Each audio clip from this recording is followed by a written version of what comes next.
Então, olha só, só realmente, então, en passant, a balística intermediária, né, ela estuda o comportamento do projétil fora do cano.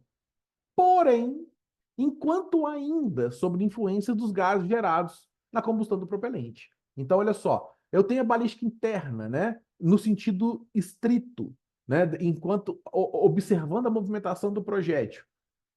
Enquanto o projétil está em contato direto com o armamento, eu tenho ali uma área que é competência da balística interna.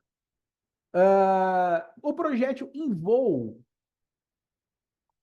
quando livre do contato com os gases e resíduos gerados pela combustão do propelente, eu tenho a balística externa. E quando esse projétil interage com algum meio, eu tenho a balística terminal.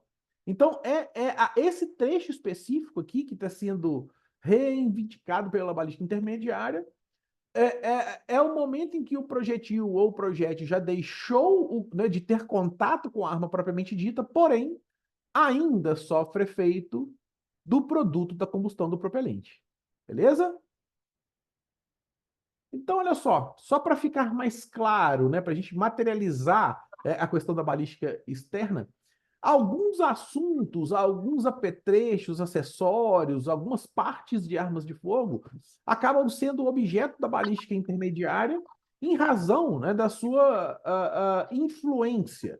Dentre eles, né, não raro, a coroa do cano, o quebra-chamas, os supressores de som, os compensadores de recuo e os freios de boca, eles estão presentes nas discussões ao redor da balística intermediária.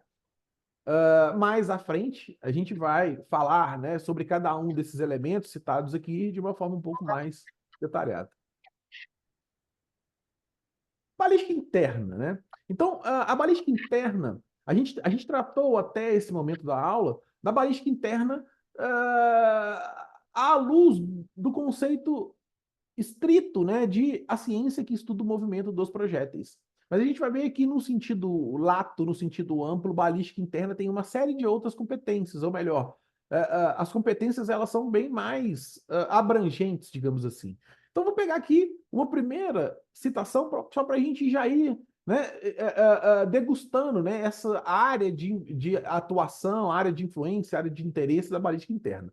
João da Cunha Neto diz que a balística interna ou balística interior tem por objetivo o estudo das armas e munições antes do tiro propriamente dito, isto é, antes do projétil abandonar o cano. Beleza? Aqui, né, ele não tem tanta novidade. Luiz Gaspar já faz ele já traz uma definição um pouco mais extensa, né? Balística interna ou interior é a parte da ciência que estuda a estrutura, os mecanismos e o funcionamento das armas de fogo, a técnica do tiro, os efeitos da detonação da espoleta e a deflagração da pólvora dos cartuchos no seu interior até que o projetil saia pela boca do cano da arma. Então a gente vê que, né, já está aparecendo outras competências além do movimento do projétil em si.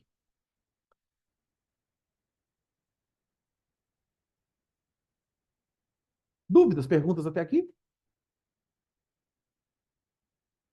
Aproveitar deixa. O senhor disse que vai falar mais para frente aí sobre a balística intermediária. Certo. Porque pintou uma dúvida aí, mas deixa mais para frente, então. Aproveita, vamos ver. Se eu achar que é algo que precisa de uma base, de uma contextualização, mas às vezes é algo que a gente já pode ir discutindo sobre. Tá, vamos lá. Como eu disse na minha apresentação, eu sou leigo no assunto, né? Uhum. E essa balística intermediária, elas, entre os doutrinadores aí, elas seriam uma divisão da balística externa, ou seria realmente essa divisão entre a interna e externa? Eu não identifiquei quem é que está no áudio. Claudomiro. Valdomiro, olha só. Eu até citei de forma rápida o fato de alguns autores entenderem que poderia ser uma divisão autônoma da balística. Então, assim, hoje existem entendimentos distintos. Há quem entenda que balística externa, desculpa, que balística intermediária é uma subdivisão da balística externa E há quem defenda que a balística intermediária deva ser tratada como uma divisão autônoma. Então, assim, a gente ainda, como é algo nessa divisão, né, da balística, é algo relativamente recente, a gente ainda não tem essa abrangência consolidada, né? Existem argumentos para ambos os lados. Então, assim, eu tento evitar tomar parte quando um assunto ainda está em consolidação. Eu acho que é interessante a gente entender que existem esses dois posicionamentos, né? Há quem defenda um lado, há quem defenda o outro. Mais importante do que estabelecer, né, essas definições conceituais é a gente compreender a função daquele assunto, tá certo? Então, assim, hoje uh, a abrangência ou o conceito de balística intermediária, em parte, vai depender do ponto de vista do autor. Isso tanto no Brasil como fora. Beleza? Respondido? Certo, obrigado, irmão. Por nada. Professor, Pode falar. Jackson Pacosta. O... Volta só o chapéu aí, do Gaspar, por favor, do professor Luiz Gaspar. Por favor. A definição? Peraí, só deixa eu achar aqui. Isso, isso.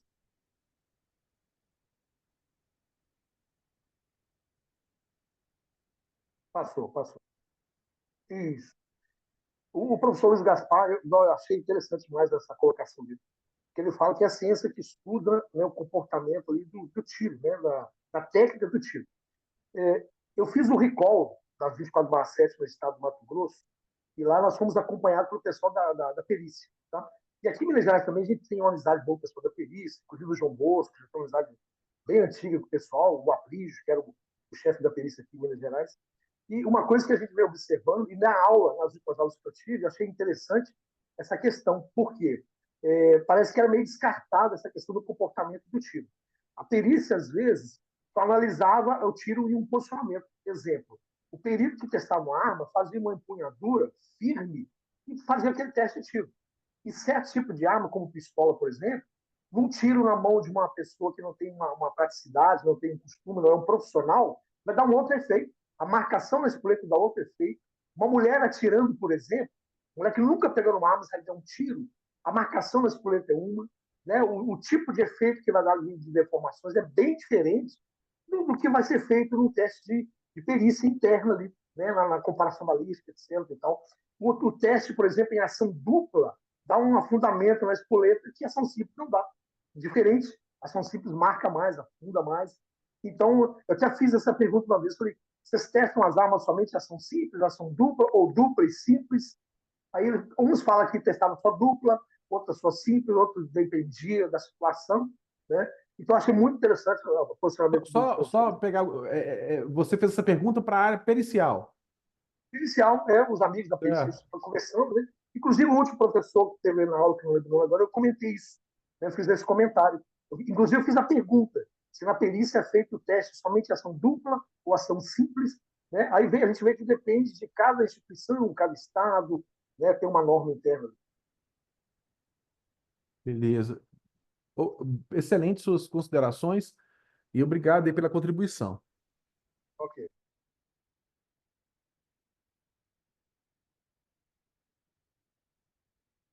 Deixa eu só. Tá, beleza. Vamos fazer o seguinte, né? Nessa linha da gente ir realmente fazendo um alinhamento de conhecimento, eu vou fazer uma. A gente vai fazer essa revisão do tiro algumas vezes durante as nossas conversas, né? A gente vai, a cada revisão do tiro, a gente vai introduzir novos elementos. Mas só para, acredito que também, né, nessa altura do campeonato, tendo em vista que vocês já cursaram diversas disciplinas, isso aqui provavelmente não vai trazer nenhuma novidade para ninguém, mas vamos seguir aqui esse ritual para a gente ir só ir consolidando certos conceitos, certos elementos do tiro, né? E aí peças de arma, de partes da arma de fogo. Então, olha só, a nossa intenção agora é identificar e especificar peças e algumas funções. Nesse primeiro momento aqui desse desenho, eu tenho que um cartucho acomodado, né, dentro do cano. essa parte destinada a acomodar esse cartucho é chamado de câmara de explosão.